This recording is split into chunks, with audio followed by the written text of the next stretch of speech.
so we just went and got some chicks.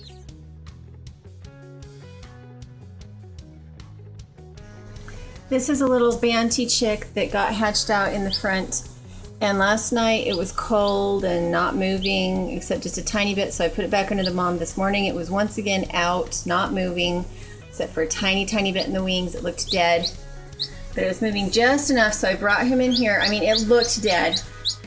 Brought him in here, put it in the oven, not the warming oven, the oven of the wood burning stove, which is still going, and closed the door most of the way. And now he's up and moving. So that might be a trick for somebody. A baby that just needs to be warmed up a bit.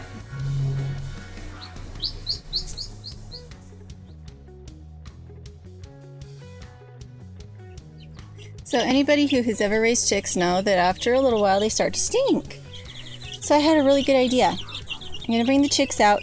Because they've been under the wood burning stove, they're accustomed to heat fluctuations rather than constant temperature that you get from a heat lamp. So I'm going to bring them out here in my greenhouse. It won't be as hot at the bottom as it is at the top, but there will be pockets that are warmer than others, like in the direct sunshine.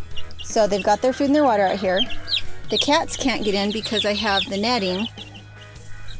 And I think at night I am going to bring out a heat lamp for them so that I don't have to have them in the kitchen. And the heat lamp will not only keep the chicks warm, it will keep the plants from freezing. So I can probably at that point have my tomato plants out here. So I thought that was a great way to kind of dual purpose things.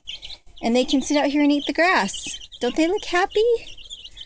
So excited. I'm just going to have to be really careful when I walk around in here because they kind of blend into everything.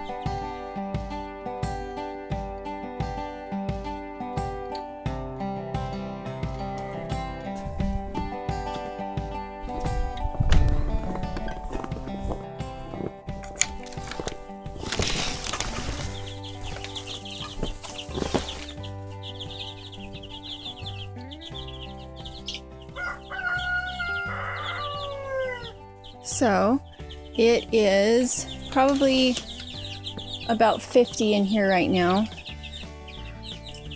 I think I'm going to lower the heat lamp down just a tiny bit. It was quite cold last night and we didn't lose any babies.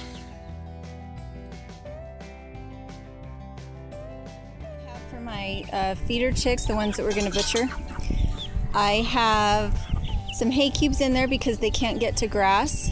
I have all the scraps from in the house.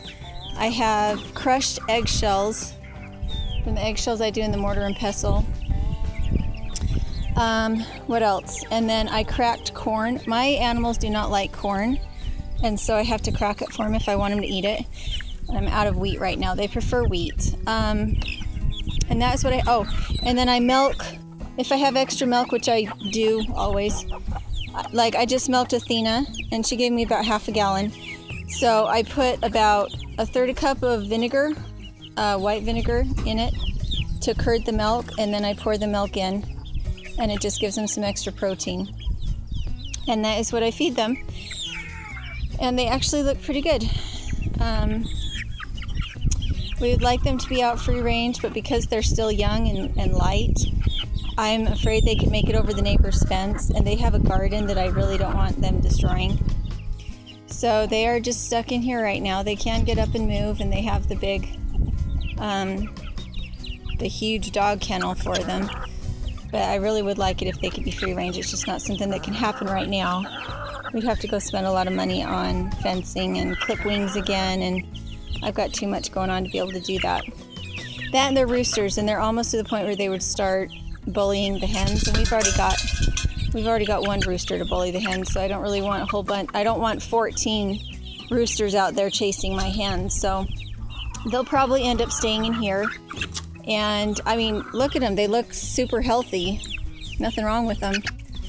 So I don't think that this is necessarily a bad way to do it. I think I will probably be extending their cage in a little bit, at least to give them some more room to spar in, if nothing else.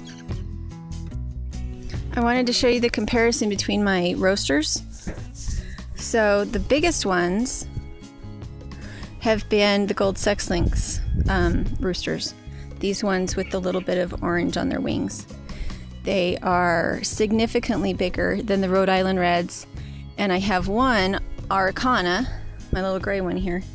He is half the size of everybody else, but you can look at the comparison between the Rhode Island Reds, and the white sex lynx.